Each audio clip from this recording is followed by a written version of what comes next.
Meeting to order. Welcome to meeting number 7 of the House of Commons Standing Committee on Natural Resources. Pursuant to Standing Order 1082, the committee is continuing its study of a greenhouse gas emissions cap for the oil and gas sector. Today is our second day of 8 meetings with witnesses for this study. Today's meeting is taking place in a hybrid format pursuant to the House Order of November 25th, 2021. Members are attending in person in the room or remotely using the Zoom application. Please note that the webcast will also always show the person speaking rather than the entire committee. I'd like to take this opportunity to remind all participants that screenshots or taking photos of your screen is not permitted now that we're in session. Today's proceedings will be televised and also made available via the House of Commons website. The health and safety information that we are all familiar with, having gone through it 6 previous meetings, for those in the room, I think we're all familiar with that, so I'm going to skip over that. But I will go into some details for our witnesses, most who are joining us for the first time. To ensure an orderly meeting, I'd like to outline a few quick rules to follow. Interpretation services are available for this meeting. You have the choice at the bottom of your screen of either floor, English, or French. Members and witnesses may speak in the official language of their choice. We also ask our witnesses to not speak too quickly. You don't have to be really slow, but just try not to go really, really fast. It allows the interpreters to keep up and do their job properly. We also ask you not to speak over each other, because that also makes it impossible for the interpreters to try to deal with simultaneous conversations going on. So just be respectful of that. For anyone in the room, raise your hands, and anybody on screen, you can use the raise hand function. The clerk and I will do our best to try to figure out the order that we're going in. Before speaking, please wait until I recognize you by name. If you're on Zoom, please click on the microphone to unmute yourself.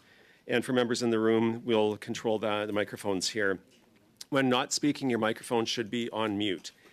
And a reminder that all comments by members and witnesses should be addressed through the chair. Now, this is a study of greenhouse gas emissions for the oil and gas sector. And just before we jump into introducing our panel, I saw Ms. Jones did have her hand up. Are we good, Ms. Jones, or did you have a Yes, point? we are. Okay. It's good, Mr. Chair. It was in error. Thank you. Okay, perfect. So we have several panelists today with us. Thank you for making time to join us. And we're going to give each of you 5 minutes for an opening statement. I use a timing system. There'll be a yellow card when you have 30 seconds left. And when the time that you're given is up, I'll use a red card. This will be the case when we're doing the interactions as well. Don't stop mid-sentence, but wrap up your thought, and then we can move on to the next person.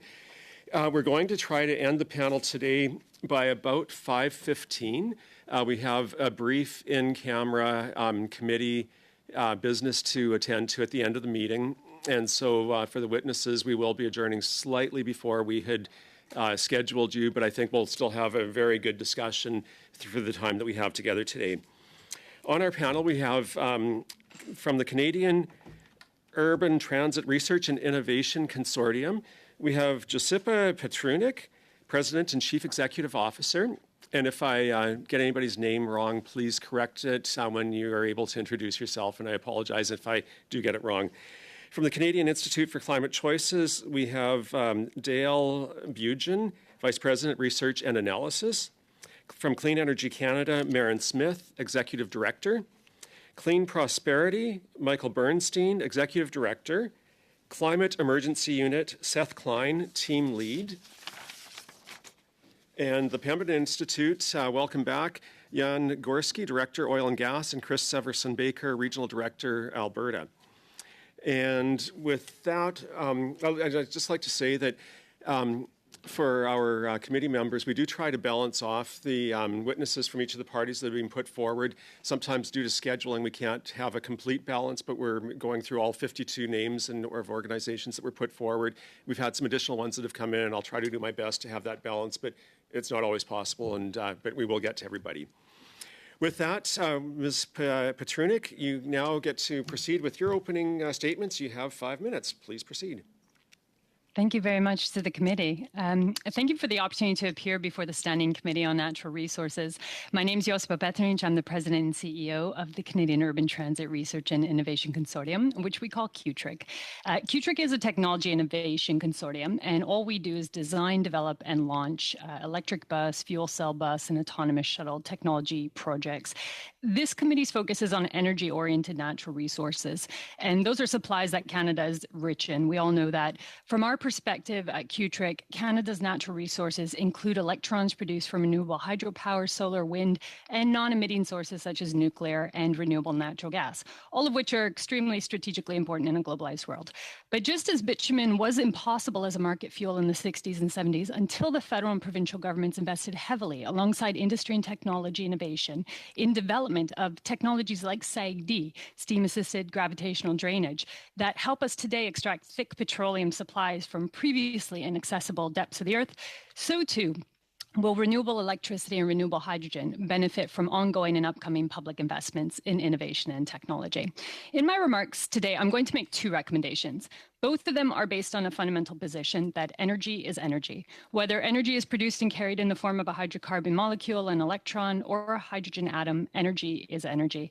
And if as Canadians we want to stay an energy superpower of the future of the 21st century, then we do believe that the federal government has two critical roles. One is a convener and one is an investor in the energy supply sector of the future. The first recommendation I put forward is that Natural Resources Canada in particular should be playing a national convener role between all provincial and territorial ministries of energy. Over the past 6 years at QTRIC, we've led a national power providers working group which brings together utilities in the nation looking to see how they can become power providers of the future. And we published a major national report last year on this very issue. And we discovered a few really important things. First off, we have some really important critical first movers: BC Hydro, Manitoba Hydro, Hydro-Quebec, Nova Scotia Power. These Sorry, are I'm just going to jump in. If you integrated- can slow it down just a little bit so the interpreters can keep up. I appreciate it. Thank you. Sure, yes, absolutely. Sorry about that. These are vertically integrated utilities that help and can develop new commodity and demand pricing mechanisms for electrical energy supplies that directly address transportation pollution and greenhouse gas emissions, in particular in the transition out of oil and gas as our prime fossil fuel transportation mode. Now, these energy producers in particular struggle with some of the regulatory frameworks they work within. What we've discovered is that BC Hydro is a first mover in the country, certainly has the kinds of programs that others are going to want to copy. BC Hydro has created an overnight and a demand charge rate, both of which are specifically designed to support electrification of buses in Vancouver and across British Columbia. These regulatory innovations should be shared with all 10 ministers of energy across the country and territorial energy leaders in the north. But in our current federation, or rather confederation, electricity is a provincial jurisdiction, and it's not the job of British Columbia to convince Saskatchewan or Ontario or Nova Scotia to follow its lead. But it is the job of Natural Resources Canada to do so in a convener role, to helpfully convene and coordinate the sharing of these best practices along with provincial electricity jurisdictions in the pursuit of low carbon fuel production. Now, my second recommendation to the committee today is focused on innovation investments in hydrogen. Natural Resources has expanded and can expand further its suite of innovation programs to assist in price point reduction for public fleets like transit that use renewable hydrogen over the next 5 years. Now, we know that over the past decades, we have invested heavily in innovation in the oil and gas sector. I mentioned SAGD technology as a great example. Similar kinds of investments are going to be required in ensuring that the price point for green and renewable hydrogen drops to diesel price parity over the next 5 to 7 years. It is possible, but currently renewable hydrogen at small volumes, under 1,000 kilograms per day, which supports about 30 fuel cell electric buses, is about 4 times the price of non-renewable diesel. It's not surprising, since diesel benefits from a pre-existing massive and well-established distribution supply chain and millions of kilograms of demand per day. But if we are keen to ensure green hydrogen can compete over the long term and keen to position Canada as an energy superpower of the future, then most certainly there is a role for Natural Resources to engage in the subsidization of the price of renewable hydrogen for public fleets specifically in Canada over the next 5 years. This is going to help us overcome the gap in pricing between renewable hydrogen and diesel for public fleets, creating a marketplace that will naturally accommodate for-profit freight operators in the future, ensuring that diesel and renewable hydrogen price hit parity by 2030 in a liberal, globalized market economy. So in closing, Natural Resources Canada has played a pivotal role in innovating the oil and gas sector in the past and still does today. That's why we're an energy superpower. But the same kinds of investments are now needed in the energy industry of the future in the interest of all Canadians. Thank you for your time, and I'm happy to answer any questions. Great. Thank you for your opening comments. We will now go to the Canadian Institute for Climate Choices with Dale Bugen. And I'd ask just keep it nice and relaxed. I think the interpreters kept up, but we don't want to make them work so hard and and keeping up for the entire meeting. They'll go home with a big headache. So just 5 minutes, cover as much as you can, and we'll have lots of time for discussion after. Thank you. Over to you, 5 minutes. Great. Thanks so much for inviting me to speak today. Should the government adopt an emissions cap for the oil and gas sector, our research suggests that a well-designed policy would be consistent with an economically prosperous pathway to net zero for Canada. So I'd like to make 3 points today, drawing on our research. First, a net zero pathway for the oil and gas sector is feasible. The Institute's research shows that Canada can achieve net zero while maintaining economic growth. Those pathways rely on 2 kinds of solutions. Safe bets are already commercially available and scalable. In oil and gas, safe bet solutions include methane capture from fugitive emissions, industrial energy efficiency, carbon capture, utilization, and storage for concentrated streams of CO2.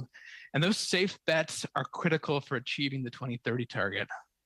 Wildcards, on the other hand, might be game changers, or they might not contribute significantly.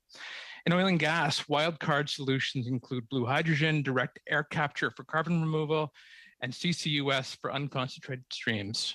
Achieving net zero by 2050 becomes that easier if wildcards become available. That means safe bets and wildcards are complements. Both are necessary and both require policy. Safe bets are driven by increasingly stringent carbon pricing and regulations, for example, methane regulation for the Clean Fuel Standard. Wildcards are driven by expectations of future carbon prices, that is, they require policy certainty, but also public investments in innovation demonstration projects. A cap on emissions in the oil and gas sector should be part of a coherent strategy that includes policies to create incentives for both safe bets and wildcards. Second, a cap should take into account international shifts. Our research finds that international action on climate change and the market shifts that will come with it will have bigger implications for the long-term competitiveness of oil and gas than domestic climate policy. This shift is already underway.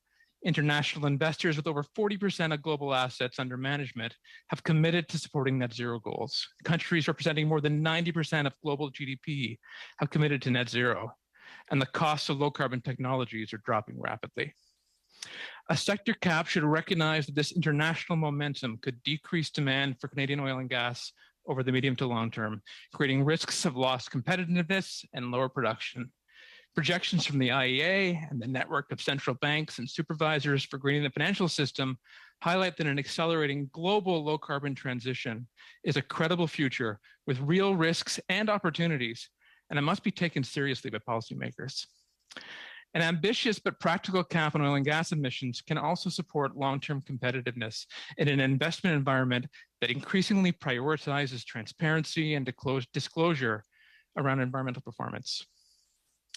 My third point, a cap on oil and gas emissions should be designed to cost-effectively work with other policies as a coherent package that can be adjusted and adapted over time.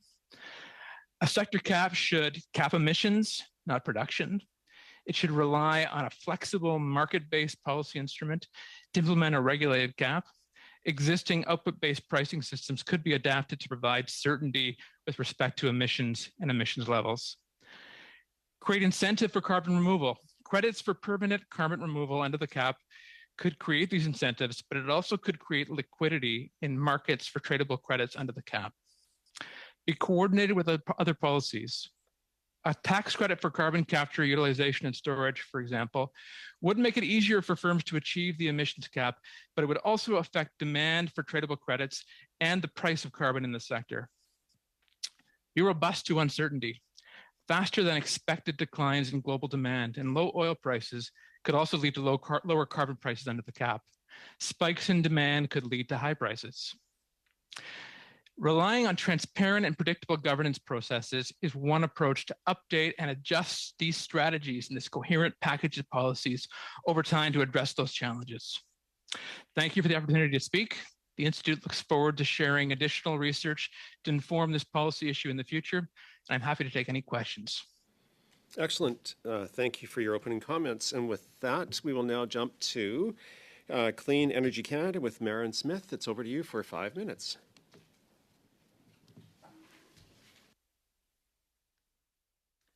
Good afternoon, Mr. Chair and members of the committee. I'm a fellow at Simon Fraser University and the Executive Director at Clean Energy Canada, a climate and energy think tank at SFU.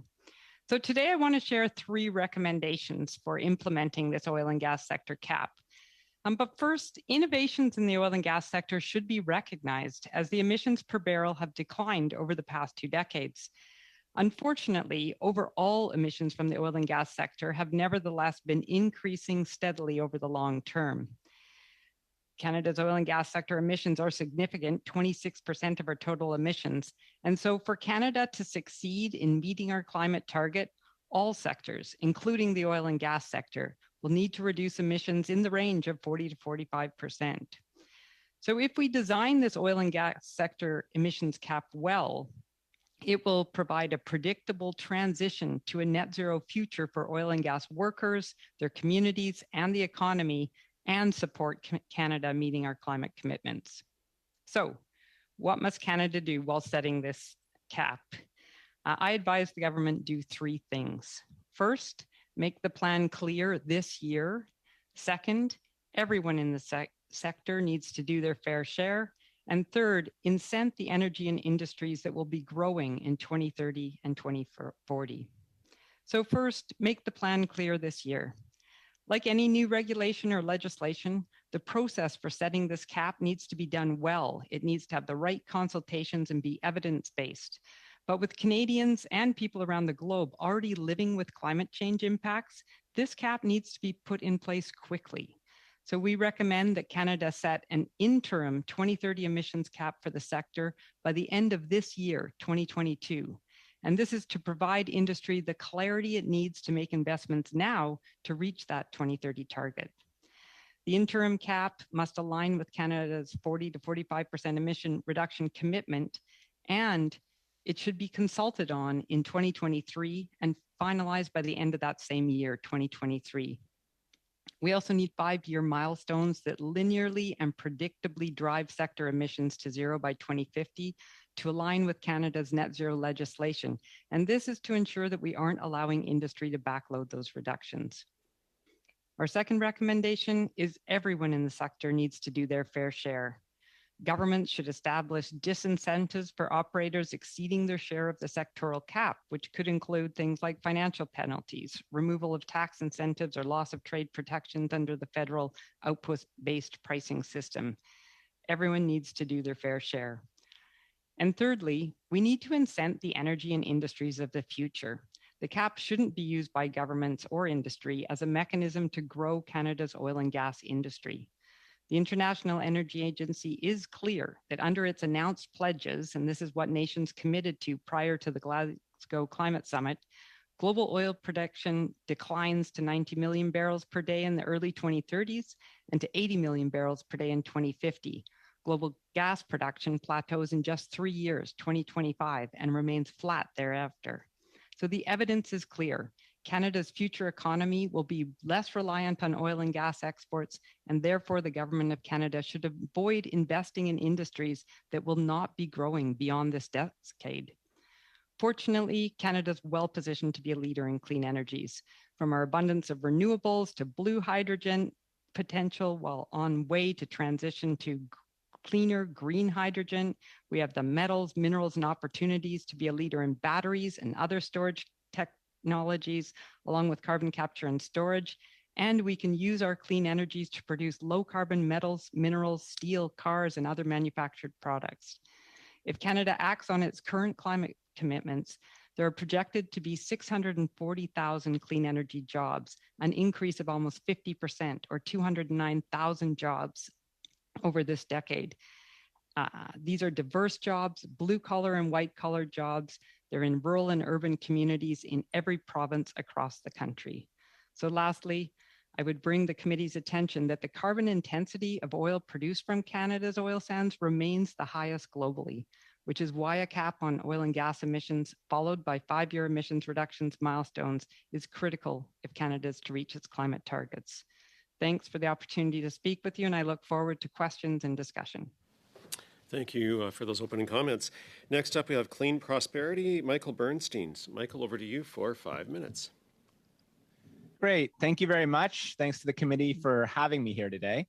I want to use my time to explain why I think leveraging the existing carbon pricing system for heavy industry is the best approach to pursuing the goals of the emissions cap.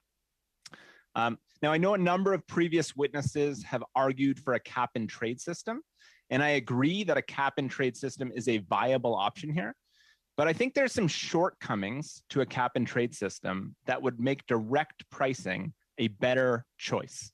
And here's the 3 reasons why. The first is that it's going to take time to set up a new system, and we really do not have more time. We need businesses to move forward with emissions reductions as soon as possible. 2030 is really tomorrow when it comes to large capital projects. The second is a new system creates more instability, when I think what we most need and what investors and businesses most need is stable long-term policy. And the third, and this is a key thing, is that a cap and trade system doesn't necessarily have a true hard cap, because they're almost always designed with price controls. So if you look at the California, Quebec system, the EU system, or really any system around the globe, what you're gonna see is if the price gets too high too fast, then the government will inject more credits into the market to reduce price pressure. And once they do that, a cap and trade system becomes functionally very similar to a direct carbon pricing system. So that's really the 3 reasons why I think a direct pricing system, so I mean by that the output-based pricing system we have today, as well as the provincial and territorial systems that are equivalent to that system, should really be the primary tool that we use to drive emissions reductions across oil and gas, and also around heavy industry as a whole. And if that approach is to be followed, I want to really emphasize to the committee 3 key recommendations for how that direct pricing system could be strengthened to achieve the objectives that would otherwise be achieved by a cap. So the first and really the biggest thing that I think should be done is to provide the private sector more confidence that the price will actually reach $170 per ton by 2030. We have many decarbonization projects today that would be profitable at $170 per ton, but they're not happening. And why is that? The key reason really is that business doesn't have the certainty the price will actually reach that $170 level. So I think the federal government should address this, and they have a few options to do that, but one of them would be to sign so-called contracts for difference, under which the government would basically agree to provide a financial relief to companies if the carbon price doesn't hit a specified level, such as 170 per ton. The second key recommendation to strengthen carbon pricing would be to increase the share of emissions that, that a carbon price applies to, both within the federal system and the provincial and territorial systems. Today, as many of you will know, the average oil and gas firm pays the carbon price on a pretty small share of emissions. Depending on the system and the firm, it's around 20%. So the federal policy could be strengthened to require that that share of emissions grows over time to 25, 30, 35%, and so on. And then the third recommendation I want to make is that the government could and should reserve the right to increase the carbon price if emissions reductions are not occurring, or I should say increase the carbon price beyond the schedule if emissions reductions are not occurring fast enough in accordance with the target or cap that might be set. So in my view, using these 3 approaches, this would be a faster system. It would be functionally similar to a cap and trade system. And it has another really important advantage, which is that it will enable more emissions reductions at a lower cost. And that's because if you strengthen the industrial carbon pricing system as a whole, it's going to apply not to just to the oil and gas sector, but to all heavy emitters. So you're accelerating decarbonization, you're doing it at a lower cost by allowing trade. And of course, you need to do this all in a way that treats industry as a partner in decarbonization and allows them to maintain competitiveness. And so that's going to require policies like an investment tax credit, like a border carbon adjustment. But taken together, these policies can help industry do what they themselves have committed to doing. So in conclusion, I really think the government should closely consider using the existing carbon pricing system to achieve the types of reductions that are intended under a cap. And even though a cap and trade system is viable, it can work. Strengthening the carbon price can do more quickly, and it would likely achieve those emissions at even a lower cost. So thank you very much. Wonderful. Everybody's staying so close to the 5-minute mark. I really appreciate it, so we can get right into the questions and answers. Next up, we have Seth Klein from Climate Emergency Unit. So Seth, over to you for, or Mr. Klein, over to you for 5 minutes. Thank you. Thank you very much for this invitation. So I'm joining you from the unceded territories of the Musqueam, Squamish, and Tsleil-Waututh Nations, and from a province where major fossil fuel pipeline projects, the Trans Mountain Pipeline expansion and the Coastal GasLink pipeline, one owned by the federal government outright and one where Export Development Canada has a major stake, are being built over the objections of Indigenous title holders and in clear violation of the United Nations Declaration on the Rights of Indigenous Peoples. Honorable members, we have a problem. And your deliberations cut to the root of how serious we are as a country when it comes to confronting the existential threat of our time. We pride ourselves on being climate leaders, yet we have been highly resistant to tackling our role as global producers of fossil fuels. And our governments have persisted in peddling a fundamental falsehood, namely that we can significantly lower our GHG emissions while doubling down on the extraction and export of oil and gas. As a country, for the last 20 years, despite all of our pledges and commitments, the best we have managed to do is plateau our emissions at an historic high. We have failed to actually bend the curve. Why is that? In fact, many sectors of the economy and most provincial jurisdictions have managed to lower their emissions, but all their good work has been undone by the expansion of production and emissions from the oil and gas sector. The combined impact is a wash. For years, the 26% of our emissions that derive from this sector have been the elephant in the room. And so it is of great significance and very welcome that the governing party has finally named this and recognized the need for a declining emissions cap on the oil and gas sector. But in the absence of strong action from the federal government, the trends show little sign of abating. Canada is on track to produce more oil and gas this year than ever before. Here in my province, plans continue to build LNG Canada, aided by a huge federal subsidy, which if completed will become the largest point source of emissions in this province. Off Newfoundland, the proposed Bay du Nord project would be another carbon bomb, one which the federal government will hopefully reject. Yet according to the UN's 2021 production gap report, quote, government's planned fossil fuel production remains dangerously out of sync with Paris Agreement limits. They place us on a path to produce more than twice the amount of fossil fuels in 2030 that is compatible with limiting global temperature rise to 1.5 degrees. Within those global production plans, Canada's expansion plans rank 6th. So we are on a collision course with what our children require for a safe future. You have heard testimony that what Canada exports is not our concern, that our task need merely be to achieve net zero emissions from our domestic extraction and production processes. But this view is untenable. As one Forbes columnist recently put it, it is like Philip Morris promising that none of its workers will smoke while manufacturing cigarettes. In the end, who cares? The greatest concern isn't the production emissions, it's what happens when that product successfully gets to market and is burned. Those Scope 3 emissions account for 85% of the GHGs from fossil fuels. And as you've also already heard, the GHG emissions embedded in the fossil fuels Canada exports now exceed our domestic emissions. To ignore these Scope 3 emissions is a moral abdication. I invite you to follow this argument that our exports don't matter to its logical conclusion. Ultimately, It is a deeply cynical take. Cynical because only two outcomes are possible. Either one, a market will persist for our expanding fossil fuel exports because the Paris Agreement will fail, global demand will continue to grow, consigning our children and grandchildren to a hellscape. Or two, conversely, global demand will in fact start to collapse, as it must, consigning fossil fuel workers and their communities, many of which you represent, to an unplanned period of profound tumult and disruption. In either case, the outcome is bleak. Real hope rests in a thoughtful, planned wind down of the industry, paired with an audacious and compelling just transition plan, one that puts on the table billions of dollars in real climate action infrastructure. This needs to be understood as the essential flip side of the emissions cap.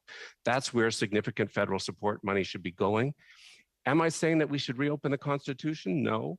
But the federal government can and should use every tool within its authority to drive down emissions and to effectively ramp down production. And those tools are many. Exports are under federal jurisdiction, and if the federal government can ban coal exports, so too can it begin to limit oil and gas exports. Interprovincial transport, like the pipelines I just mentioned, are under federal jurisdiction. Offshore production comes under federal jurisdiction. The federal government can implement a carbon test on new fossil fuel projects and require that they comply with the UN Declaration on the Rights of Indigenous People. And of course, in the absence of federal subsidies, many fossil fuel projects simply become economic. We are now obliged to ensure that our practices align with the international commitments we've made under Paris. The Supreme Court of Canada, in its decision last year, has recognized the imperative of this moment and the right of Parliament to act at a national level. Thank you. Excellent, thank you. And now we'll go to the final opening statement from the Pembina Institute. I don't know if it's Mr. Gorski or Mr. Severson Baker, but over to you, and you have 5 minutes. Thank you. It's Chris Severson Baker. I'm the Alberta Director of the Pembina Institute. I'm based in Calgary on the traditional territories of the Blackfoot Confederacy in the Treaty 7 region of southern Alberta. And joined with me today is Jan Gorski, Oil and Gas Director with the Institute, who will be helping with your questions today. So as you've heard many times in the testimony over the last 4 sessions, the oil and gas sector is the largest emitting sector in the economy.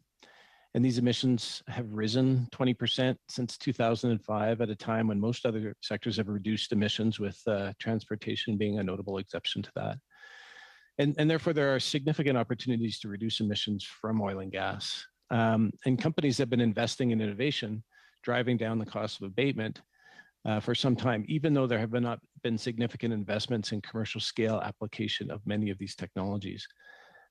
Companies have implemented cost-saving measures that have reduced emission intensity, even while absolute emission have risen significantly. But again, many of the really big opportunities to reduce emissions are awaiting clearer policy and a clearer price signal.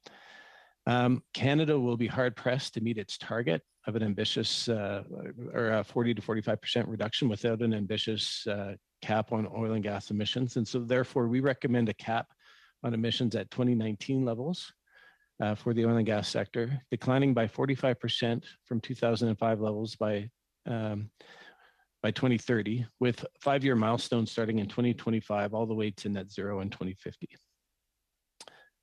Reducing emissions from the sectors is necessary not only to meet our targets, but to remain competitive in a world that is placing increasing value on GHG performance.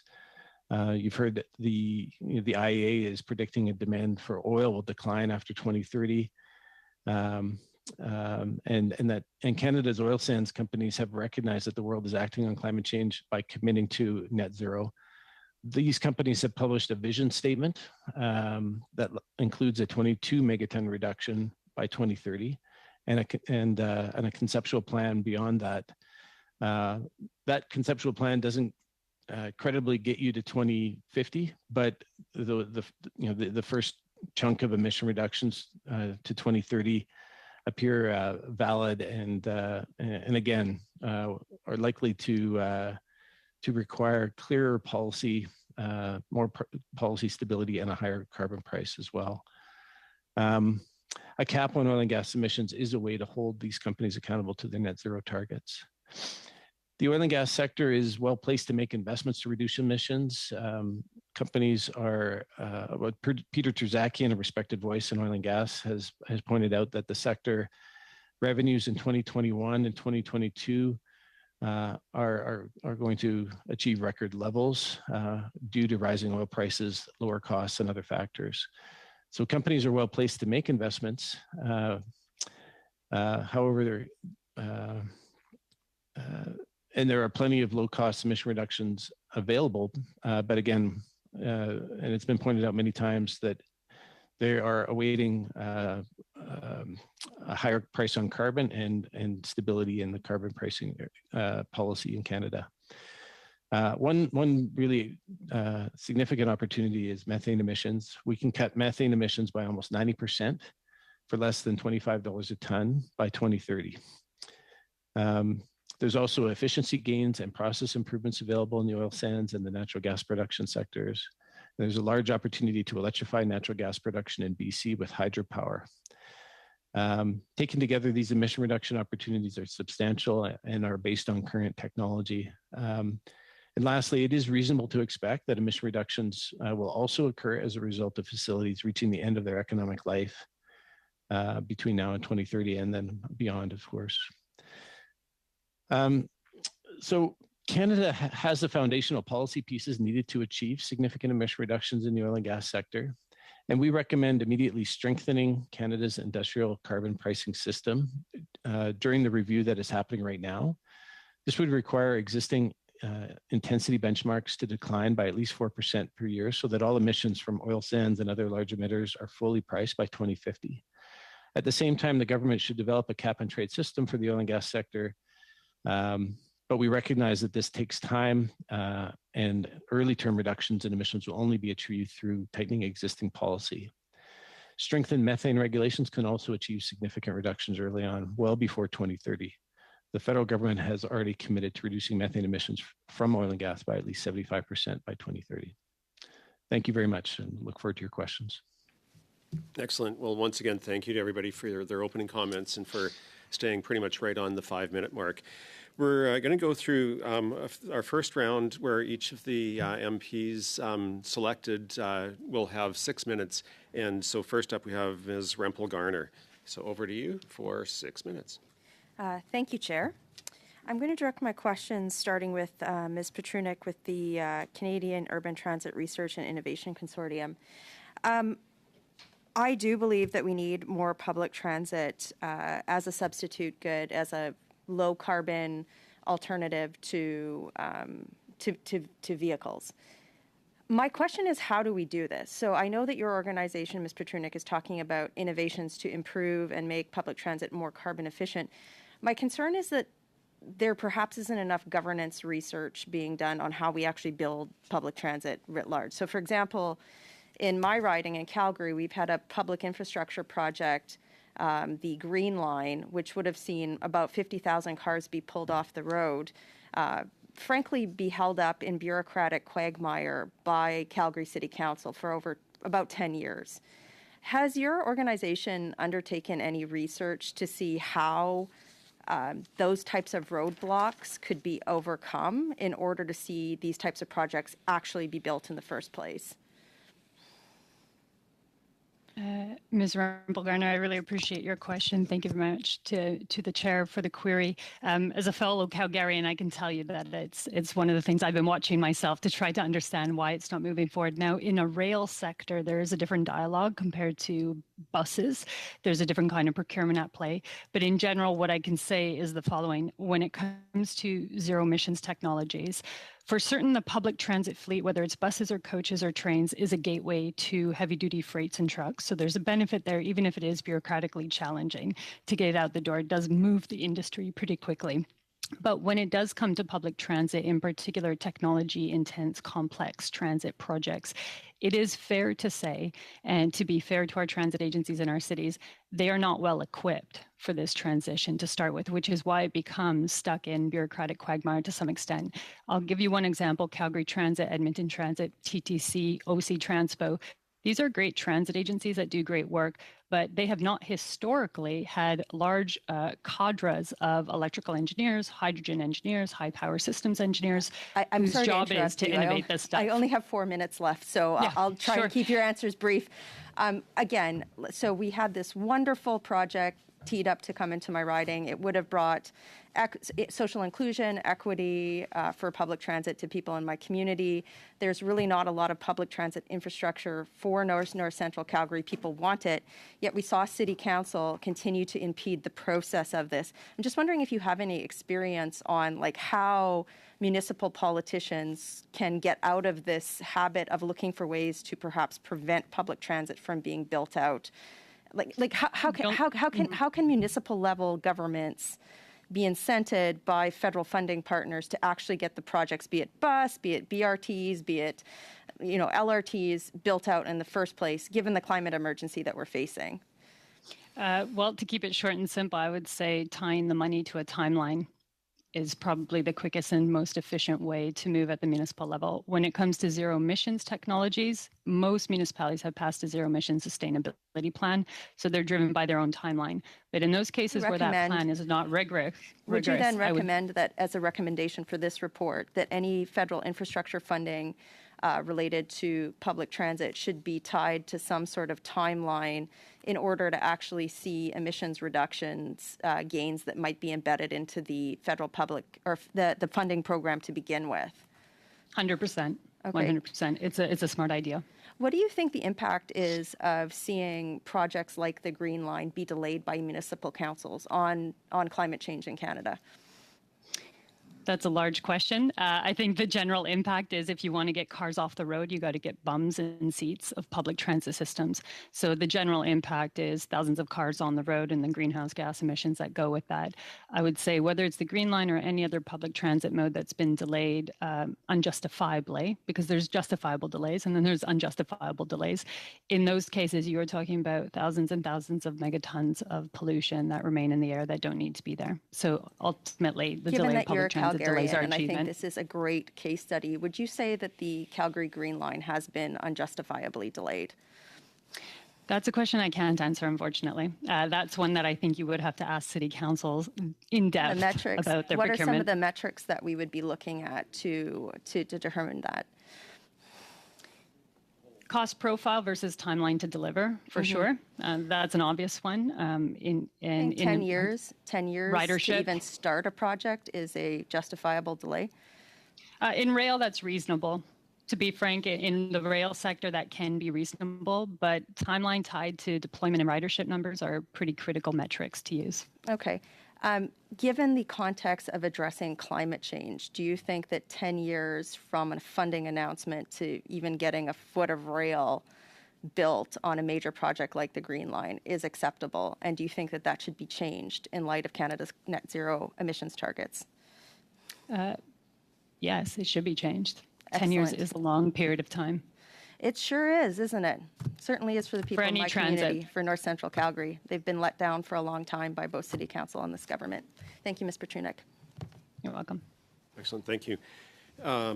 We will now go to Ms. Debruson, who has 6 minutes.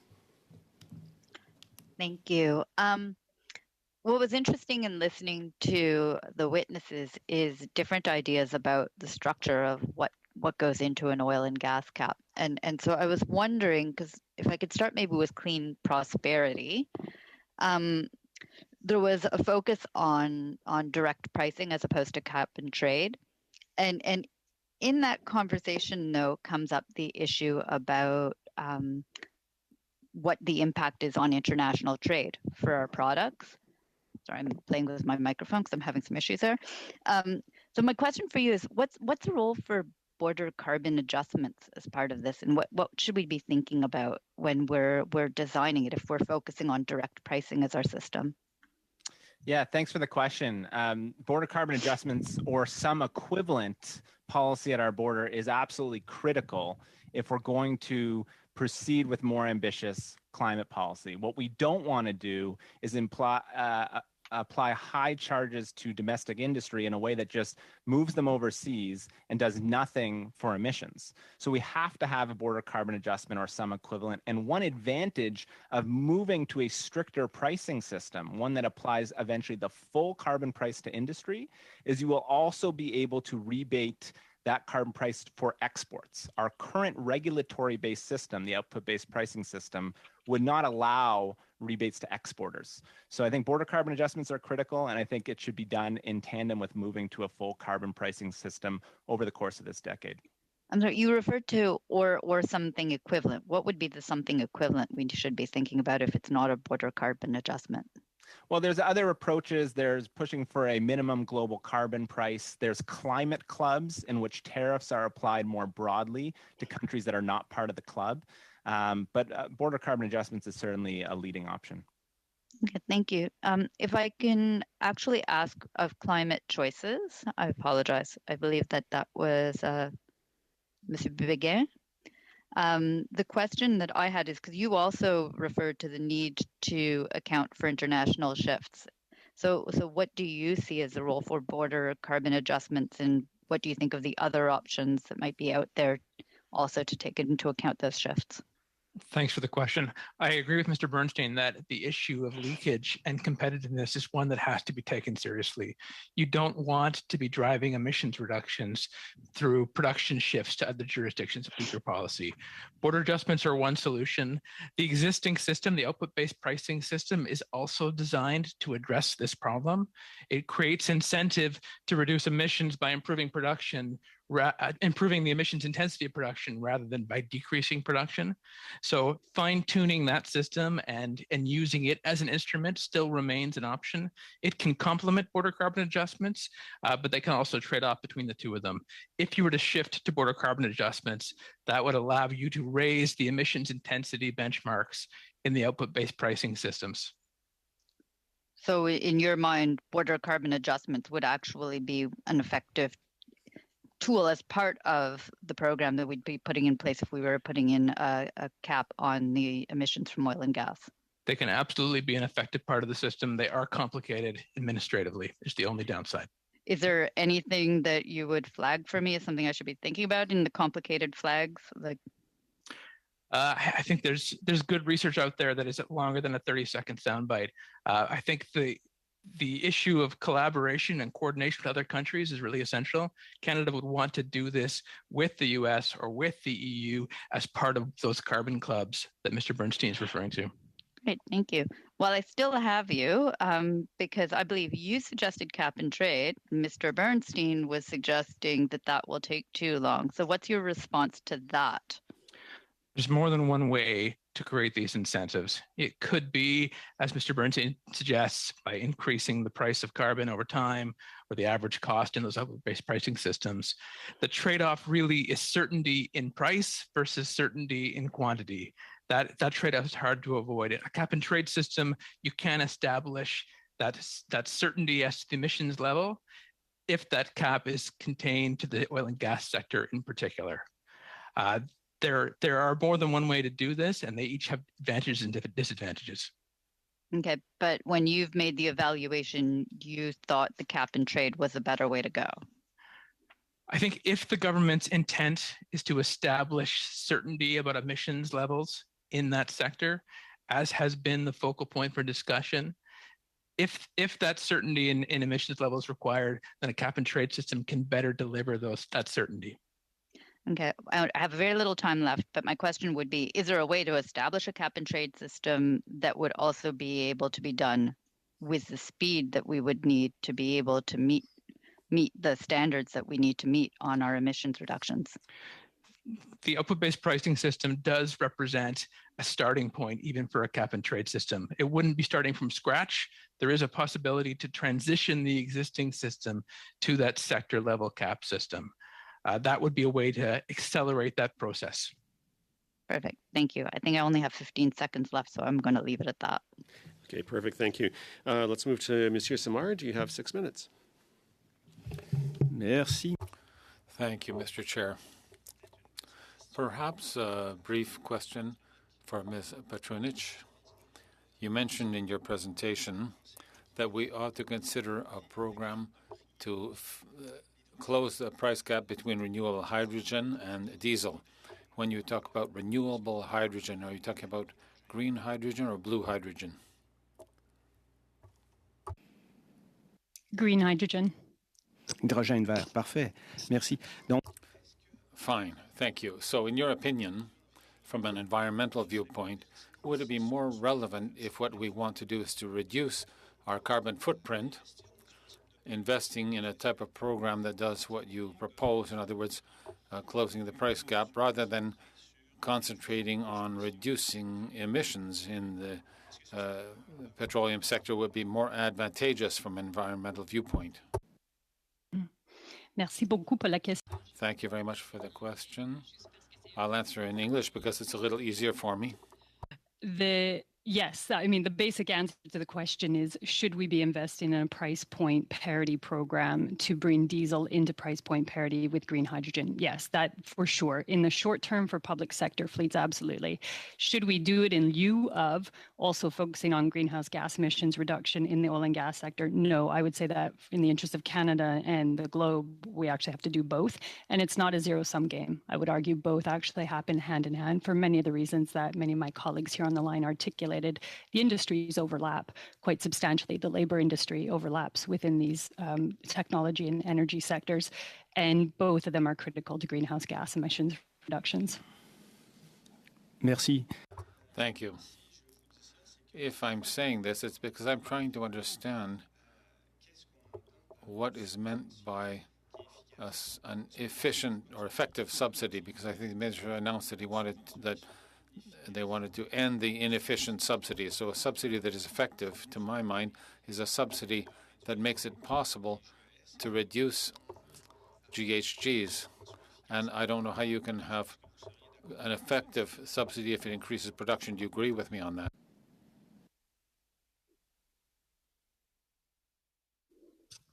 Je pourrais répondre. I could perhaps ask Mr. Klein also to answer that.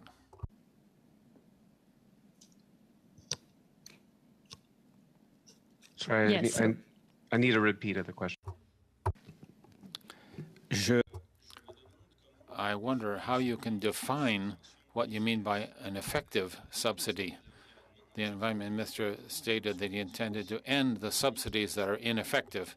So how can you define an effective subsidy in the oil and gas sector? If I ask you that question, what Ms. Petrunic was proposing by creating a program that would deal with the price gap on the one hand between diesel and the other hand renewable hydrogen, can you see that as an effective subsidy? Is that over to me? Oui. Yes. Thank you, Mr. Simard. I like you, I think, I am quite wary when I hear those qualifiers about effective subsidies and so on. I think that what I was attempting to say is that the era of providing subsidies directly to the oil and gas sector should come to an end, and that many of these projects simply become uneconomic in the absence of subsidies. And where our direct support should be going are both to those alternatives and to the workers and communities that are facing the need to transition. That's where public resources should actually be going. And I'm wary in general that we seem stuck in an approach that is trying to incentivize our way to victory on the climate emergency. It hasn't worked. I don't think it is going to work. We encourage change, we incentivize change, we give credits, we give rebates, we send price signals. That's not emergency.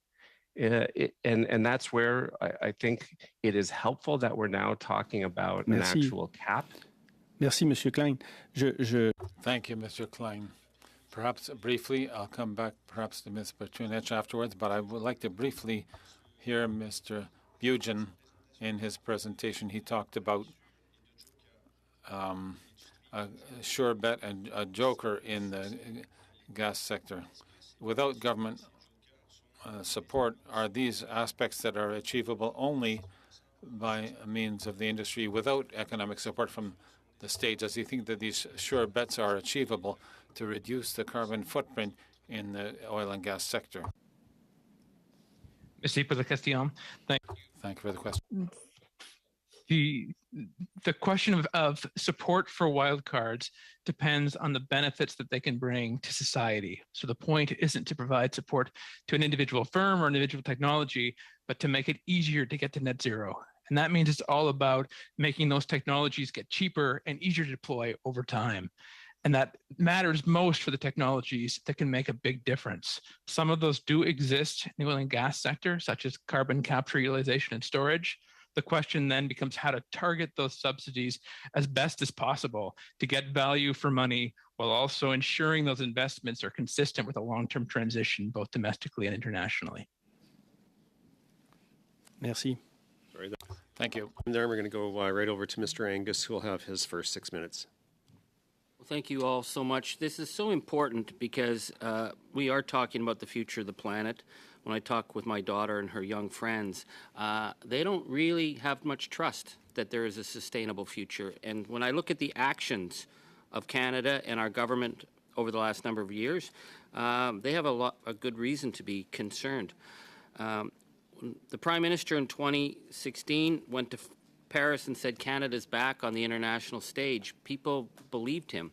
And yet the Environment Commissioner says we become the outlier of the G7, and we have failed on every single target. When he went to COP26, he announced the emissions cap, but we learned the other day that he just, the first announcement of the emissions cap to the Net Zero Advisory Committee was the very day he was making the announcement. So, Mr. Klein, I'd like to ask you, the Prime Minister is committed to this emissions cap, yet Canada's energy regulator is boasting an increase of at least 1 to 1.2 million barrels a day in the coming years, while the rest of the world is supposed to flatline or decrease production. Our government's agency is predicting huge increases. How do we square that? It can't be squared. Thank you for your question, Mr. Angus. It can't be squared. I was heartened that the minister seemed to push back a little bit on that report to say that we need our own regulator to be giving us pathways that align with what the science says where we actually need to go. And we haven't had that yet. Okay, because when we met with the Association of Petroleum Producers, who have enormous access to the Environment Minister and the Minister of Natural Resources, I would think they must be speaking every 15 minutes, judging by the lobbying registry. They didn't seem to be all that thrown out by talk of an emissions cap. In fact, they said that their solution to the climate crisis was to increase production for offshore needs. Is that possible to do and sustain the planet? I don't think it is. I watched that testimony too, and heard the representative from CAP effectively saying that he wants to see our production increase. In many respects, I think our governments are caught in a bit of a prisoner's dilemma. You know, everyone purportedly wants to do the right thing, and they're afraid that if they actually start to tackle production, somebody else will consume that space. A legitimate concern, I guess, but real leadership in the face of that would be on the international stage actually pushing for treaties that tackle production. We would follow the lead of the province of Quebec and join the Global Alliance on the Beyond Oil and Gas Alliance. We would join efforts for an international fossil fuel non-proliferation treaty. That would be how we would signal that we're actually approaching both the demand and the supply side of this emergency. And instead, I listening to your previous testimony, not today, but on other days, and sticking with this prisoner's dilemma idea, I mean, it almost feels like mob bosses cajoling their good fellows to not cooperate, and that's we need to be taking this in a different direction. Well, I think what concerns me is that we get presented here at Natural Resources. We're all partners. We're all in this together, as my Liberal friends say. And yet, what it seems as though we're being told we can drink our way to sobriety here. And so the question of emissions versus production, I asked the Net Zero Advisory Panel, I mean, these are the people advising the minister. How is it possible we can be talking about a 1 million barrel a day increase while claiming we're going to do massive reductions. And the Net Zero Advisory Panel seems to think that the question of emissions versus production is an artificial question. How can it be an artificial question when we have never, ever shown any capacity to lower the emissions as we're increasing production? Yes, and those emissions have gone up, as we've said. I also found that testimony somewhat frustrating. And that's why in my testimony earlier, I was saying that within the authority of the federal government, we effectively do need to be speaking about production. And I want to get to that because we're not talking about production to lower gas prices in Canada. We are talking about a massive increase in production to sell overseas. And that becomes much more possible through the Trans Mountain Pipeline, which Canadians, I don't know, did we spend 15 and we spent $18 billion? This is public money that allows the export offshore. And we've been told time and time again, I think Professor Jacquard told us that it was not scientific to count emissions when we burn bitumen in China, that just doesn't make sense. The fact is that our emissions from offshore is more than all the emissions in Canada today. What role does the TMX pipeline play that this government is committed to in ensuring that this industry will continue to increase production because they can move it offshore and it won't be counted on the GHG emissions ledger sheet? Yeah, very good point. I see the time is limited, but the TMX pipeline is very much federal jurisdiction, and where we are approaching the $20 billion mark, that money would be much better spent somewhere else. Just finally then, because it is federal jurisdiction to transport through interprovincial and offshore, we can then have a say in federal on production, correct? I mean, that seems squarely in your jurisdiction. Thank you. We're going to go now to a couple of 5-minute rounds, so a little faster than the opening ones. And Mr. Melillo, you're up first for 5 minutes.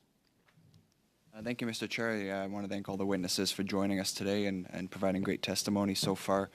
I think I'd like to start with Mr. Klein. I'm curious to get your thoughts on, first of all, if you know if the government has had any consultations with Indigenous communities that are involved in industry partnerships on how emissions cap may affect their prosperity. And I guess the second part to that, do you believe that the government has a duty to have those conversations and have those consultations?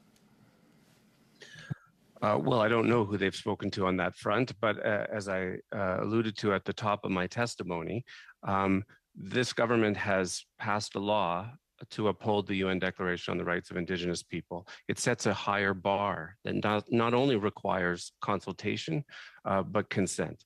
And in the case of these two pipelines that I mentioned, one that is owned by the federal government, and the other where the federal government has a clear stake, Articles 10 and Articles 36 of the UN Declaration are clearly being violated. Article 10 says people will not be forcibly removed from their own territories. Article 37 brings in that obligation to require consent.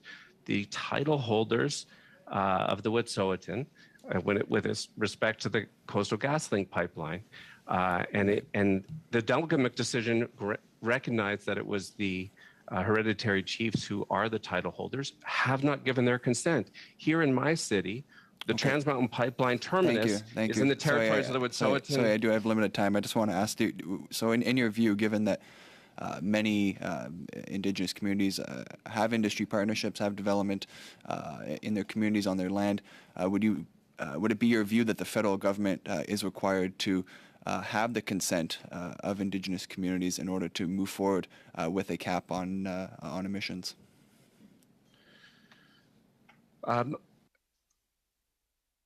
The cap should be applied within each province and within each firm. Where an Indigenous community is the title holder, yeah, absolutely, their consent is required. Just to finish that thought, in the city where I live, where the Squamish and Tsleil-Waututh are at the terminus of the TMX decision, their consent has not been provided. Okay, I appreciate that. Thank you. A little bit of time left. I think I'll go to Ms. Petrunek, pick up on where my colleague, Ms. Rempel-Garner left off. I come from the riding of Kenora in northwestern Ontario. It's very small rural communities.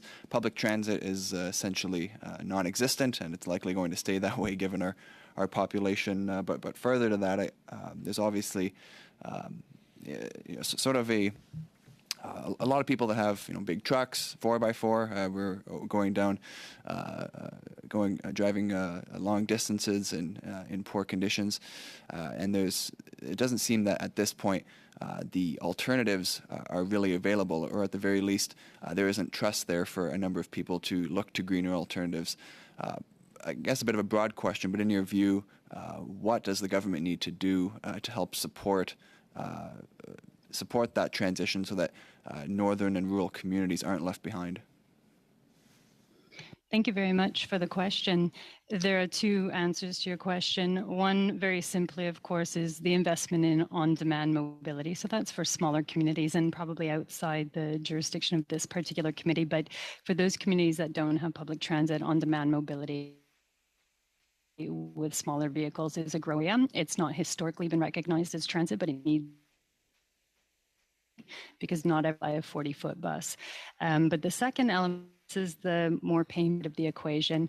I suppose the analogy is the member who said sobriety is in facetious terms, the only way you're going to get people out of their cars and out of their trucks when they don't necessarily need them for all the needs that they think they do is when you price roads.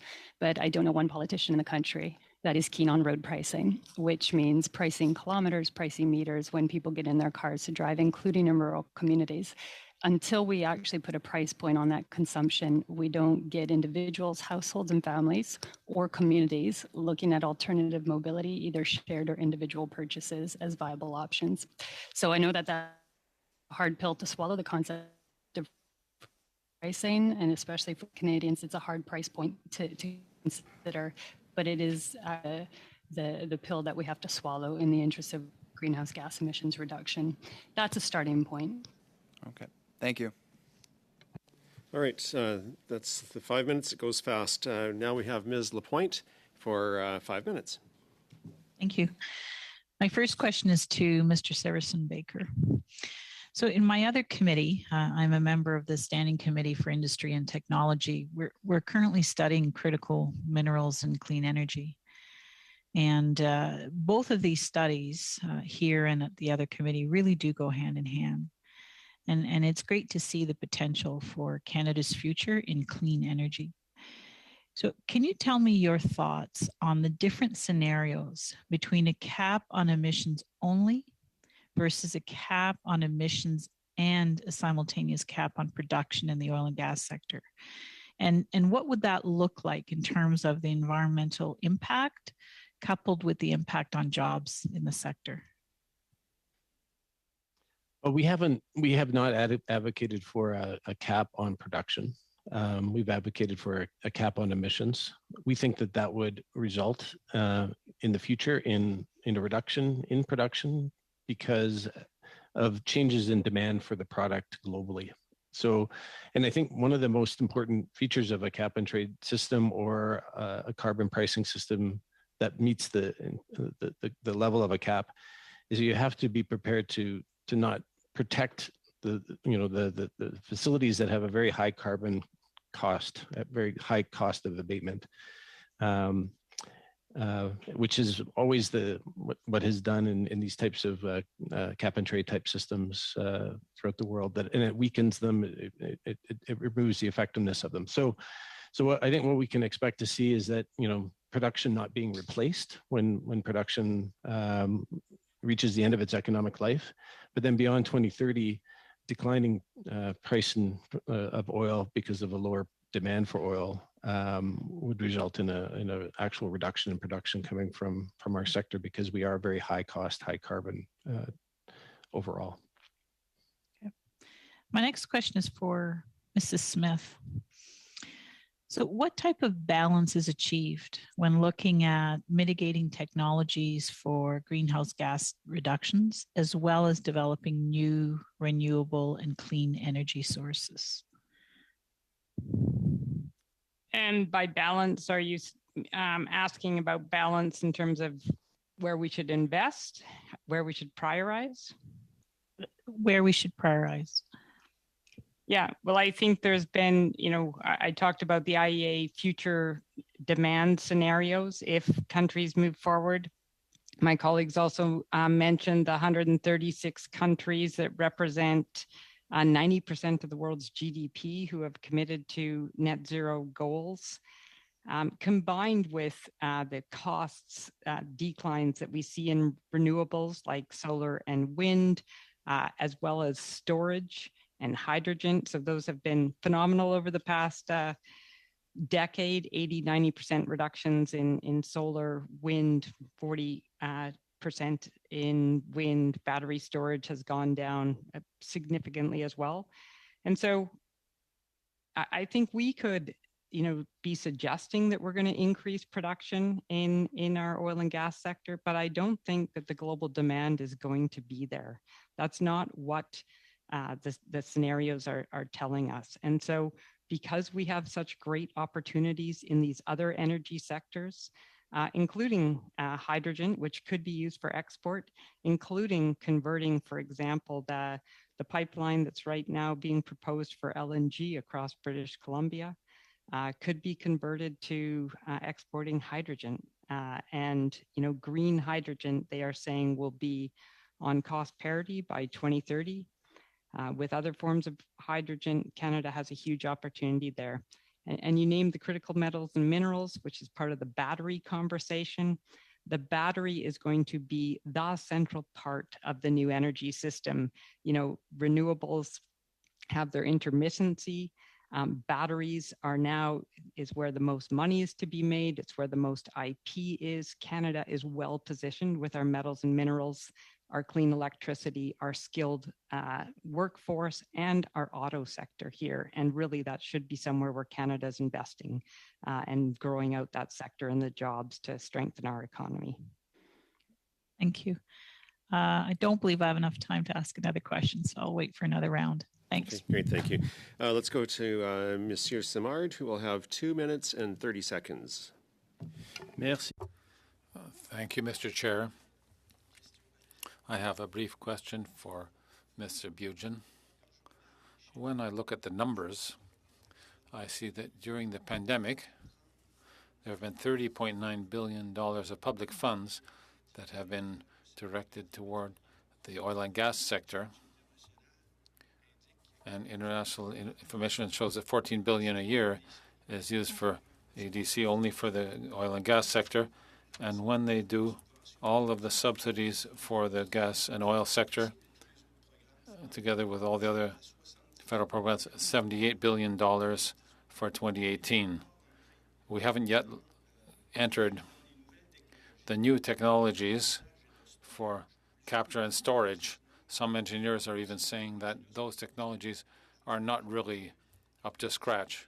So you have a huge amount of cash just to get by. And now I'm wondering, how are you going to arrange to make the oil and gas sector get it to produce less GHG without government federal funding coming in? If you needed that funding before, you'll need just as much after. And I'll make an analogy. It gives me the impression that they're trying to do a Formula One with a LADA when they subsidize the oil sector in the environmental context. And my question is quite simple. Is it cost effective? An oil and gas sector with a small carbon footprint, is that something that is viable? Merci, Monsieur Simard. Thank you, Mr. Simard. We recently released a new research and a new report exploring fossil fuel subsidies, and we found that there is a need to recalibrate the way governments, both federally and provincially, provide that support, whether through loans or spending or deferred investment. And that spending needs to find a balance between investing in transition consistent activities. Governments need to be prudent about those market shifts that Ms. Smith articulated that are coming, and make sure that there is a return in terms of growth and economic activity, as well as emissions reductions from the public finance governments use. So there is a need to better calibrate how governments use their spending tools, absolutely. There's also a need to coordinate how they use spending tools with other policy instruments, such as carbon pricing or a cap on emissions in the sector. There, we're out of time on that one. We're going to go to Mr. Angus for his 2.5 minutes. Mr. Angus. Thank you. One of the other reasons I wanted to be on this file is I've lived through unjust transitions. When we lost the silver and iron economy in my region, we didn't just lose 1,000 jobs. We lost restaurants. We lost a grocery store. We saw family breakups. The transition was U-Hauls leaving in the middle of the night. I've seen that in the uranium communities. What concerns me is we have so much potential right now in the West for the transition. We're looking at the energy sector that has lost 17% of its jobs. We're expecting another 10% of losses, yet in the clean energy sector, we're seeing growth. We see huge geothermal potential in places like Jasper. We have so much expertise. So, Ms. Smith, can we talk about the potential and the transition of actually starting to invest in clean tech, and what does it mean in actual economic terms and sustainability, and for communities that, if we don't put these investments now, are going to suffer from the real effects of an unjust transition? Yeah, that's a great question. The positive thing, when we modeled out how many jobs would there be in the clean energy sector if we follow through on the climate commitments that we had a year ago, we found that there would be a growth of 208,000 jobs. That's a 50% growth.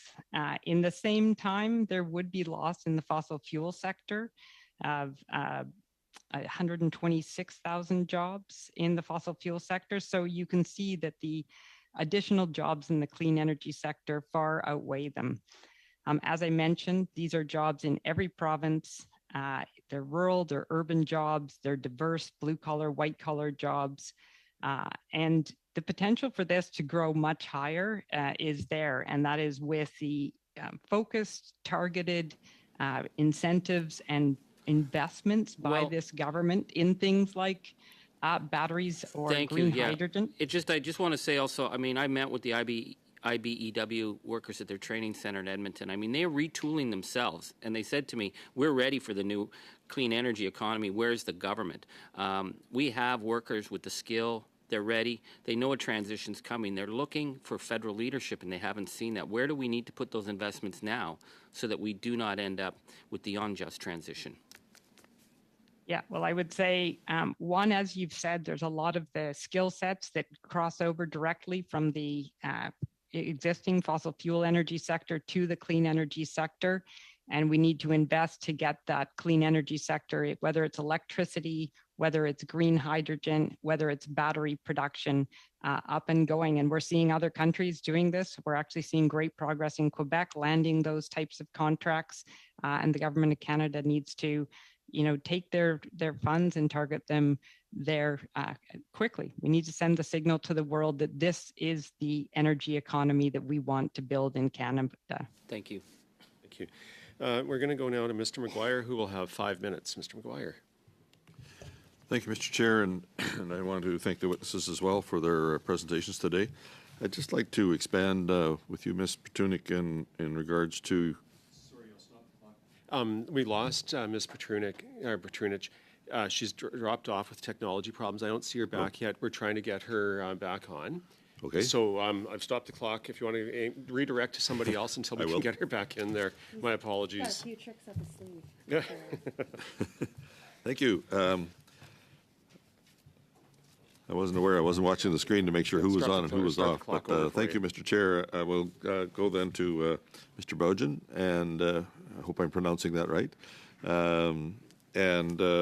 Just to ask you in regards to, we had a previous witness, Dr. Sarah Hastings-Simon, stated that it would make sense to look at other sectors. in the clean technology, instead of just, and that was the end of the quote, instead of just focusing on capping emissions in the energy sector. Do you agree with this? And if so, what do you think we could do there? I think it's pretty clear that to get to net zero and to achieve our 2030 targets and our 2050 targets, we need emissions reductions from across the economy and from all sources of emissions. That's also the path to cost effectively achieving those goals, to making sure we're driving emissions reductions in all corners of the economy. That's why economy-wide instruments like carbon pricing make sense, to why there's a need to make sure that all emissions are facing policy incentives as aligned with each other as possible. So that holistic view does make sense. And you mentioned the safe bets that are there now, and things like CCUS and others. You outlined tax credits as a means of supporting those technologies. How reliant should we be on? And you mentioned predictable decisions. What are the timeframes that we would need to look at to make these things effective? And can they be done sooner than 2030 or 2050? I think we want to be creating as much certainty where policy is going as possible, and that would allow the market and investors to invest where they see fit to drive the innovations and the investments required to deliver on those emissions reductions and achieve those goals. So the longer horizon for policy certainty that governments can provide, the stronger the signals for innovation, the stronger the signals for deployment of those safe bets and innovation of new wildcard technologies. So as long a horizon as is possible in terms of the certainty of future carbon prices and the stringency of future regulations. And all of this can continue while we're continuing to deal with the emissions cap as opposed to a production cap in oil and gas. I think you mentioned, or would you agree with that? Yes, I think if you're going to shift to a quantity-based cap on the sector, you want to provide as much certainty as to the direction and levels of that cap over time as well. It will mean that there's less certainty about the price of carbon in that sector as a result. That is the trade-off that comes with a cap versus a price. Larry, she's back now if you want. She's back. Well, just one last question. If we want to rely on or getting technology developments and companies into Canada to develop new technologies, that reliance on predictable decisions is most important. Would you agree? I would agree. Thank you. I was going to go to Ms. Petrunic before, but thanks. Good thing I'm glad you're back. I'm just wondering, fuel consumption accounted for approximately 72% of all the emissions in the gas and oil sector. Do you think that there are large-scale sources of energy that could replace this energy use in Canada? I know you alluded to some of the transit opportunities in hydrogen. Thank you very much for the question. And I will cut my video just to make it better and clearer. Hopefully that improves the quality. The answer to that question is yes, those supplies already exist. If we look at the capacity by BC Hydro, Hydro-Quebec, and the utilities in Ontario alone, they already provide and supply sufficient capacity for the electrification of our transit fleets just as a start point, let alone coach and rail. Add in energy storage and hydrogen as not just a fuel, but also an energy storage device and technology. And you do have the makings already of sufficient capacity in the country for the electrification, as long as we can invest in the technology to demand manage. I've always believed that Canada could be a leader in technology development. I was just talking to Mr. Bojan about the security of importance of reliable decision-making processes and consistency in policy to allow that technology to take place in our country. It is taking place in our companies, in our universities, our colleges. Can you just expand on your thoughts in regards to what we could do there to expand that? I've always believed that we could export that technology, be leaders in the world to help Canada be a leader in the world and saving the world from, in greenhouse gas emissions. It's what can you provide us with as regards to your thoughts on the technology development beyond just hydrogen and tweaking the oil and gas industry that we presently have to be able to reduce the greenhouse gas emissions worldwide?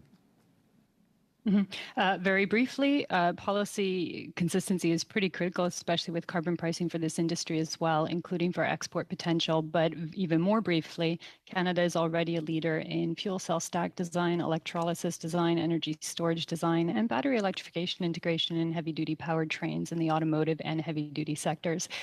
Ironically, however, if you look at hydrogen as an example, not one fuel cell bus on the road in Canada. So we have a consistent problem in domestic consumption of our own production and innovation in the technology sphere. We are already exporters, but we certainly are not domestic consumers, and that is a fundamental problem. And we're out of time there. We're going to go over to Mr. Shahal for 5 minutes. Thank you, Chair. And I'll start with Ms. Petrunek. I'll disagree with some of my colleagues' comments from earlier. There was a City Council delays with the Green Line. I think the City Council has done a tremendous job in supporting BRT with the Orange Max investments and also investments in the most recent budgets to North Calgary. That the delays over the last number of years that has costed the city millions of dollars has actually been from the provincial government, the Conservative government, delaying the Green Line from being built, and it's cost millions of dollars. So, Mr. Petrunek, how do we ensure that as a convener, cooperation between levels of government so we don't have unnecessary delays in important transit projects in our cities? Thank you for that question. And, to be frank, answering a question about municipal delays at a federal committee is always very difficult and full of potential challenges. So to clarify, Calgary Transit, to agree with you, is one of the most innovative transit systems in the country, the only one to have solar energy and wind energy powering its LRT. And frankly, that's something the rest of the country could learn from. Having said that, your point is entirely apropos. Alberta is not the only place where the provincial governments have stepped aside from their duty to invest in green and advanced transit systems. We have examples of very similar scenarios across the country, and I could fill your ear with them and a litany and a PhD exegeses on that problem. So how do we overcome that? The federal government, to its credit, has already started to do that through the $2.75 billion Zero Emissions Transit Fund. It is direct funding to cities. I know there are a lot of provinces upset about that, but the reason that exists is because provinces were not moving fast enough to dole out the cash that they got over the last few years to do exactly that. So it is a wise move to be able to engage directly with municipalities, because frankly, it's municipalities and their municipal transit and fleet systems that are ultimately going to address climate change the most robustly and the most stringently. And so that said, the continuation of dealing directly with municipalities is important. I would put forward as a final point that it is time in Canada's history that we seriously take a look at having a ministry and a ministerial portfolio for large cities. We have cities that are onto themselves economies and also GHG emitters and GHG climate action champions. So not having the ability of cities to go right to the federal government, not having a ministerial portfolio for our cities is a problem, is a gap, something we can address. Thank you for that detailed answer, and noticing that Calgary is a leader in excellence in using wind and solar in our transit systems. Ms. Smith, I'm going to go to you. You touched on the importance of job creation and workers. I've also noted that the provincial NDP brought in some output-based pricing models and has supported the TMX line provincially and the Coastal GasLink in British Columbia. But that creation of those jobs, what other incentives are required to ensure that that job growth does occur, of that 200,000 jobs you talked about? Yeah, great question. So I think it's moving forward with all aspects of the different climate policies, whether it's zero emission vehicle mandates for electric vehicles, which is going to drive people towards electric vehicles and help support electric vehicle production in Canada, whether it's building standards and codes, which is going to drive people to retrofit their homes, create more jobs for insulators, electricians, and others. The clean electricity standard that the government's committed to is going to help build out our clean electricity system across the country and create jobs there, whether it's in solar or wind or other renewable electricity production, but also in transmission lines and other aspects of that. So it's moving forward on buildings, on transportation, on electricity and energy on every aspect is what's needed to develop those jobs. There's no one silver bullet. There's no one policy that's really going to drive this change and drive the job growth. It needs all of them. I will say that the price on carbon has been extremely successful in sending that signal, and that does help create the innovations that you were talking about, and the technology, which also helps create jobs. Canada, just so you know, we do punch way above our weight on technological innovations for the size of our population. British Columbia, where I live, actually punches way above its weight as a province. Often about half of the Global Clean Tech Awards out of San Francisco every year are from British Columbia, and I think it's because it's directly attributed, it's said, to the carbon price here and how that has driven innovation. And we're out of time on that round. But just so everybody knows, including our panelists, we have one more round that I think we can easily fit in here, with the first two members going for 5 minutes and then the last two for 2.5 minutes. That'll give us 15 minutes. And I think that will take us to where we need to be for going in camera for some committee business.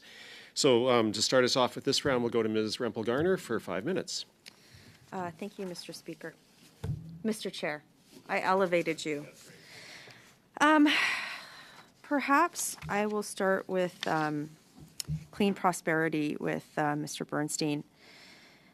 What does your organization think about a more sector-by-sector approach to reductions rather than focusing almost solely on capping the energy sector? I guess my question would be, is there any reason why we couldn't be looking at caps on other major emitting sectors like concrete concurrently with a cap on the energy sector?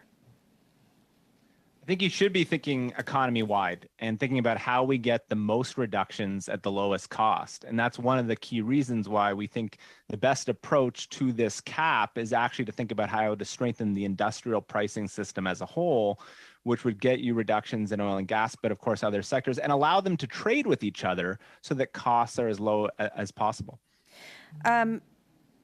Has your organization looked at any of the issues surrounding carbon leakage? And if so, do you think that those could be overcome by looking at a more economy-wide approach as opposed to simply the energy sector? I think carbon leakage could certainly be addressed in a significant way with a policy like border carbon adjustments. It's not going to be easy. This is a very complex task ahead of us, but we need to protect competitiveness of our industries. It makes no sense to penalize our industries and make them uncompetitive on a global stage. So I would posit to you that we should be thinking about these things as happening concurrently. As we strengthen something like the pricing system, we have to have competitiveness protection. Thank you. To the Canadian Institute for Climate Choices, I read your report, Sink or Swim, and I noticed that the Montreal Economic Institute has some issues with it. So, for example, you assert that hydrocarbon demand is collapsing when most models show that demand is not collapsing. Did you want to respond to that? Thanks for the question. The IEA has projections out that show significant decline in demand for oil and gas. The NGFS, the group of central banks, have scenarios that show declining demand. None of these are certain, but prudent managers in either the public sector or the private sector should be taking those risks seriously and should be considering the returns and what those possibilities mean for the returns on public investment. Absolutely. That's kind of what I thought. When I look at what Europe is doing as part of its clean energy platform, they've looked to nuclear energy as well as natural gas. Is this something that you believe that Canada should be following? We have new work coming out this spring on electricity and providing clean electricity, and it considers some of those questions and looks at the safe bets and wildcards in the electricity sector. Clearly, we need more cleaner, more flexible electricity and need lots of solutions to be on the table. I didn't hear a yes or a no. Do you think that nuclear and natural gas, as Europe is looking at, should be part of Canada's approach to decarbonization? I would say technology shouldn't be picking winners, shouldn't be picking individual technologies. that's for the market to decide. Policy should be as agnostic as possible on technologies. Okay, so no firm position on nuclear or natural gas from your institute? If it's natural gas, it needs carbon capture and storage. If it's nuclear, it needs to be low cost. Thank you. What data did you use in your report, Sink or Swim, to assert that hydrocarbon demand is declining? It is scenarios from the NGFS, again, the network of central banks with their projections, as well as analysis from a consulting company in the UK called Vivid Economics, which has been since purchased by McKinsey. Okay, that's interesting. To Clean Energy Canada, I think it's important that we recognize the importance of clean tech and innovations in energy. Would you say that there currently isn't needed infrastructure right now as a total transition? The infrastructure that we need to totally transition off of fossil fuels is not in place in Canada, including substitute goods? Correct. It's not in place. Okay. So given the imperative to get that done, what are 2 or 3 recommendations in terms of substitute goods that would be most impactful to both prevent economic decline, consumer price increases, and achieve meaningful carbon reductions? So on electricity, we probably need to roughly double the size of the grid in Canada to meet our net zero. And there's lots of opportunity for jobs and creation there.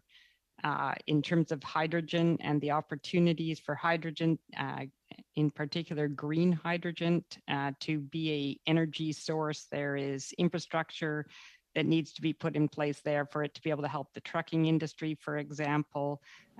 Buses, if we were to be using non-electrified zero-emission buses, would be hydrogen. So that's another set of infrastructure that needs to be put in place.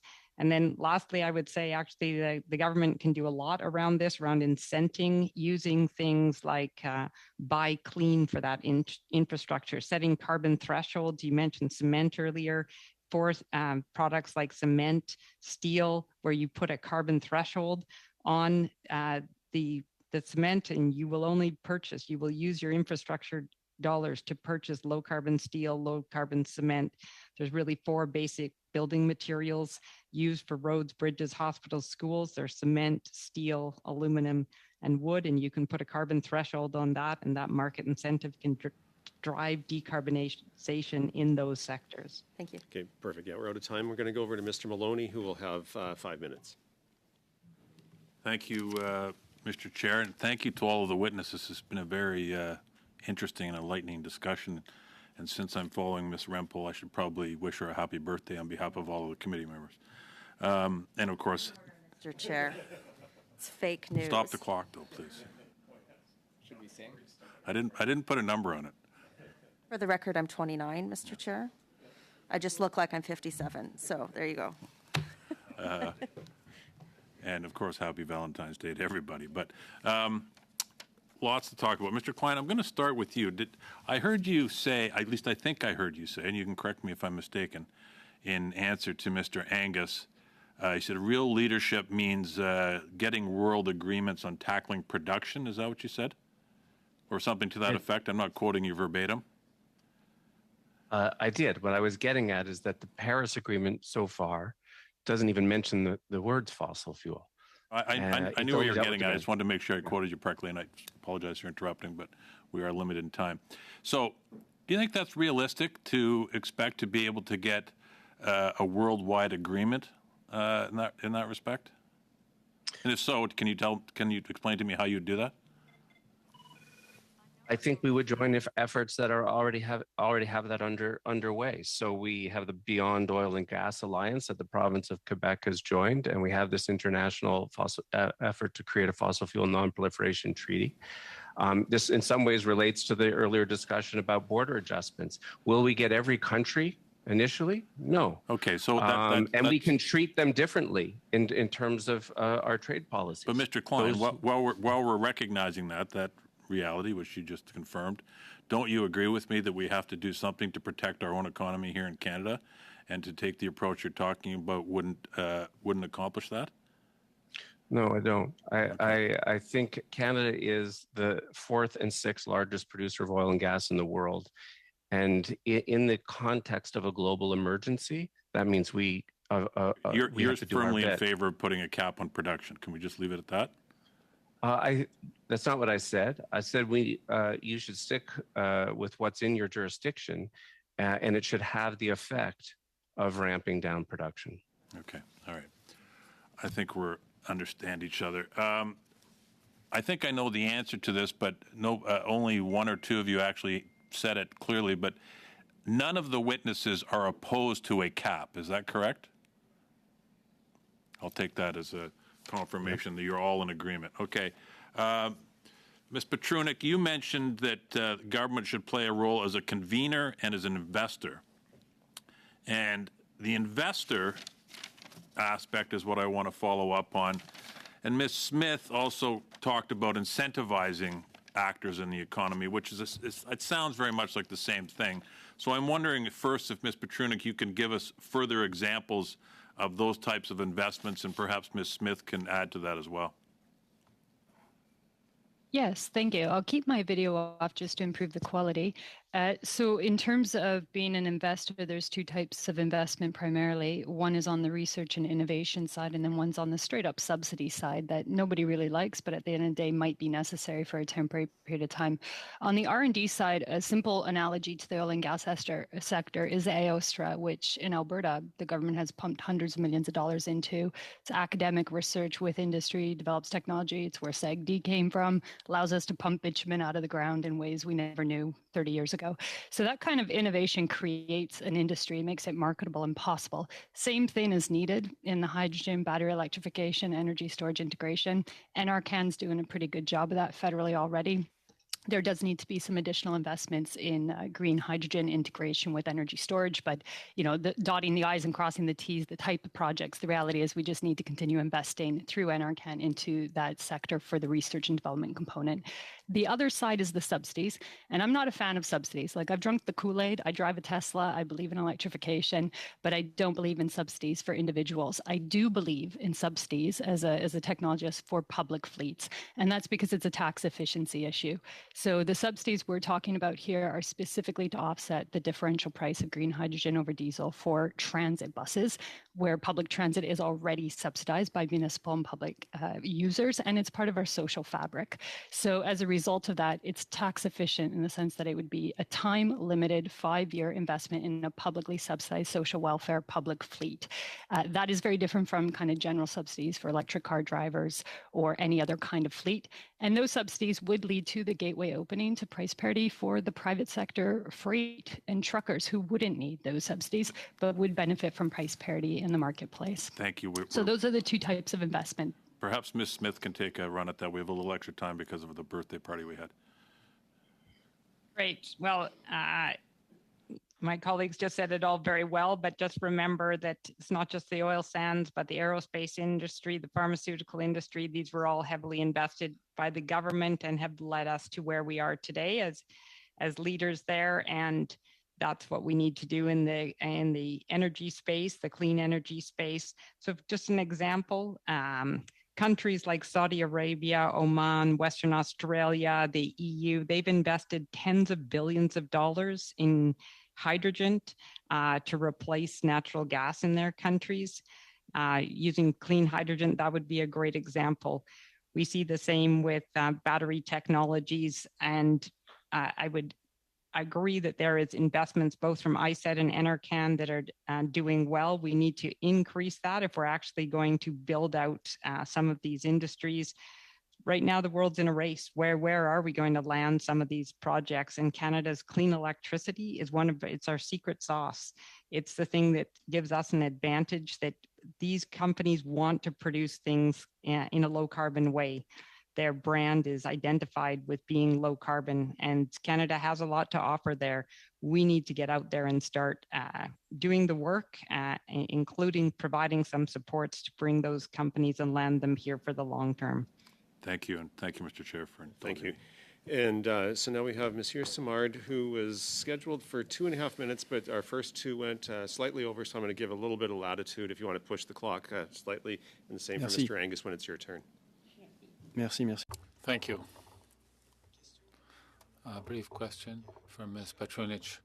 There is a Canadian hydrogen policy, and in this hydrogen policy, there's no distinction made between blue or green or gray hydrogen. So in your opinion, should there not be such a distinction being made precisely in order to provide financial support for hydrogen projects that have the lowest carbon footprint?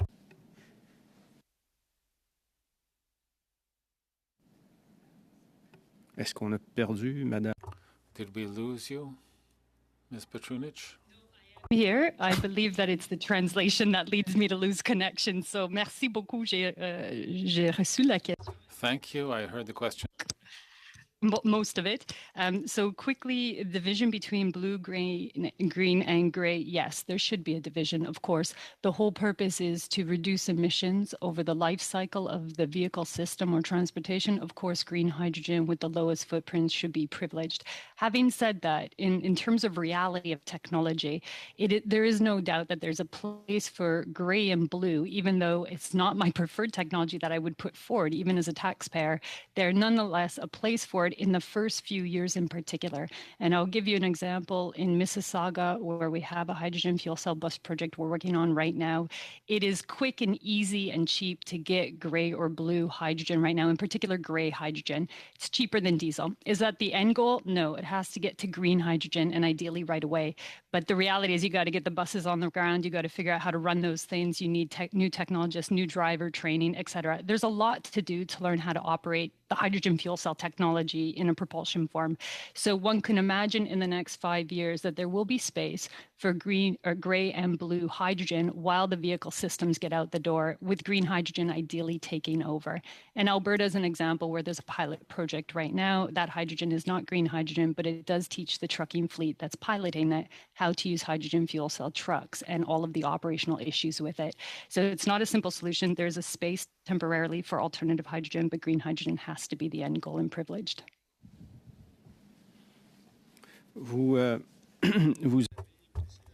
Previously, in answering a question, you said that perhaps we should not focus on individual transportation, but rather collective transport for hydrogen. Is it the same for you with regard to heavy transportation? Yes. In regards to transportation, I focus, of course, I indicated that we should focus on public fleets, largely because public fleets scale faster than individual light-duty cars, and they scale faster than private heavy-duty fleets. For example, in transit, buses are not purchased one by one. They are purchased as 10, then 50, then 100. Mass fleet procurements that allow for a stepwise function of growth. In the heavy-duty sector, electrification and hydrogen electrification of transit buses is the gateway to coaches and trucks, because they fuel at the same pressure levels and they use the same high-powered charging systems that are not transferable to the car light-duty sector. So there is a component here where if we want to get bang for our buck, the focus should always be on the heavy-duty fleet sector, public first, followed by private freight sector. Greater bang for your buck, greater greenhouse gas emissions reduction, and they buy en masse. They do not buy one by one. In comparison, electric cars, which I'm a big believer in, you still have to convince households to make an individual economic choice that is a much slower logarithmic growth compared to what you get in the stepwise function of fleet adoption on the heavy-duty side. Merci. And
you.